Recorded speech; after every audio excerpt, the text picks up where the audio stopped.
Bonjour, je suis Valérie Cochin-Decoq, je suis neurologue, je travaille à la clinique Beau Soleil et je m'occupe de personnes atteintes de la maladie de Parkinson. Je suis aussi chercheuse en neurosciences du mouvement au laboratoire Euromove. C'est un laboratoire qui est rattaché à l'université de Montpellier. La maladie de Parkinson, c'est une maladie du mouvement. Les personnes tendent à avoir des gestes moins amples, moins rapides. Et parmi les fonctions qui sont particulièrement atteintes, il y a la marche. Le problème de la marche, c'est qu'elle son atteinte ne répond pas très bien aux médicaments habituels et on est obligé de chercher d'autres alternatives pour améliorer nos patients.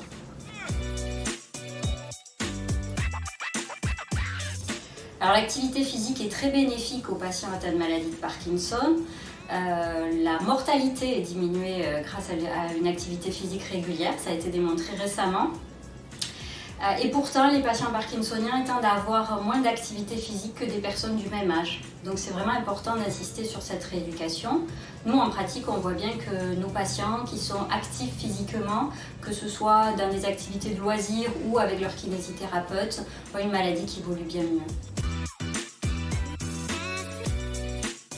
L'utilisation d'une musique et donc de rythme pour soutenir la marche est très utile.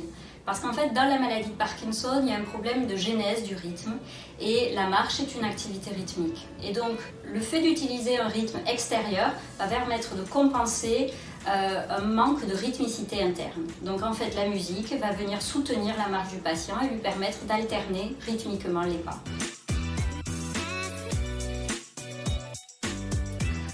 En fait, non, tous les patients parkinsoniens ne peuvent pas utiliser la musique comme ça et utiliser n'importe quelle musique. On a démontré que si on proposait une musique pourtant adaptée à la marche, qui donne envie de marcher, comme une marche militaire à des patients atteints de maladie de Parkinson, eh bien certains amélioraient leur marche, ils allaient plus vite, leur marche était plus dynamique, avec une meilleure posture, etc. Mais d'autres avaient leur marche qui était soit pas modifiée, soit même dégradée chez certains. Et quand on a essayé de comprendre quels étaient les facteurs qui influençaient cette réponse à la musique, on s'est rendu compte que les patients qui n'étaient pas améliorés par la musique étaient des patients qui n'étaient pas capables de se synchroniser au tempo de la musique. Ce sont probablement des patients qui ont perdu la capacité à détecter le rythme correctement. Et c'est probablement la maladie de Parkinson qui génère aussi ce problème.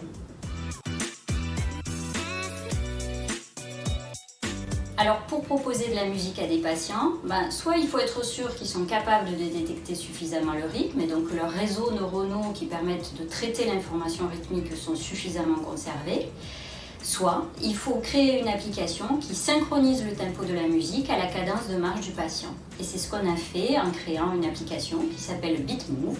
C'est une application qui comporte des capteurs que les patients portent aux chevilles et ces capteurs permettent de détecter précisément la cadence et la phase de marche du patient. Cette détection permet ensuite de choisir une musique dont le tempo correspond parfaitement à cette cadence et de la proposer au patient de façon à ce qu'il marche sur une musique qui lui convienne parfaitement. Alors la musique a un impact positif parce qu'elle est motivante, stimulante et qu'elle donne du plaisir. Le fait de marcher en musique a un côté ludique et agréable qui fait que c'est beaucoup plus facile de maintenir une activité de marche dans le temps. On a tous eu envie de faire une activité physique une fois, la maintenir dans le temps et continuer à le faire régulièrement, c'est beaucoup plus compliqué. Dans la maladie de Parkinson, on sait que c'est le système de la dopamine qui dysfonctionne. Et le plaisir, ça favorise la sécrétion de dopamine. Donc utiliser la musique dans une maladie où le système dopaminergique est atteint, c'est probablement aussi une option très intéressante.